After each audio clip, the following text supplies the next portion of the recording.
Te juba siin vapralt korjate prügi, et ma vaatasin, et vist kõik ei saagi välja tuua, ei ole nii kerge üldse.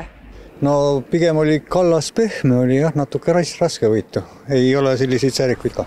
On ka selliseid kilekotte ja niisuguseid asju, mis me oleme leidnud, aga midagi, pudeleid just. Taara on kõige hullem, mis on ilma maksumärkideta millegi pärast sinna visatud. Kogu Eesti on motiveeritud ning tervitusi tragidelt töömesilastelt jõudis meieni üle riigi. Tere! Tervitame teid Järvakandi talgupäevalt. Meie oma kooliga korrastame selle päeva raames teist korda Järvakandi olevit ja peab tunnistama, et meil on väga väike saak olnud 2 tunni kohta. Ehk siis teisisõnu meie olev on üsna korras.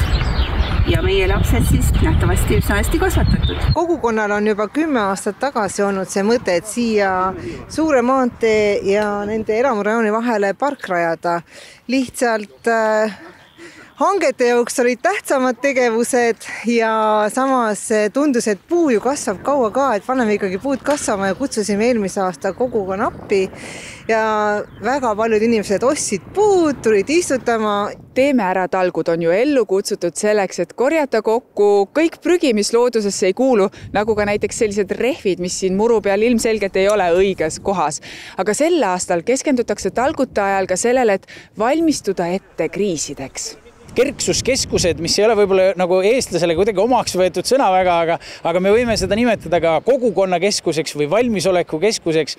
Ehk siis luuakse neid ruume ja neid võimekusi, et kui meil ei ole ühel päeval elektrit või vett või teadmist või teavet või levi või internetti, et siis meie kogukonnas on olemas sellised kohad, kus me teame, kuhu me saame alati minna, kus me saame sellist esmast operatiivset infot, saame olla kursis ja saame lihtsalt kokku ja miks mitte teineteist rõõmustada või lohutada, kuidas parasjagu vaja on. Küünlapäeval me kogunesime sinna Lennula kinnistule ja üritasime kõik küpsetada pannkooke kaasa võetud välipliitidele, saime aru, millised välipliidid õue paremini sobivad, millised vähem. 2 korda nüüd, 1 kord aprillis, 1 kord märtsis käisid meil luureretked, kes siis tutvustasid meile ellujäämist metsas, elupäästvat meditsiini, kriisivalmidust koos Päästeametiga. Lisaks koristamisele ja kriisiks valmistumisele luuakse sel aastal ka raamatujagamiskappe ning korraldatakse unistamist-algusid.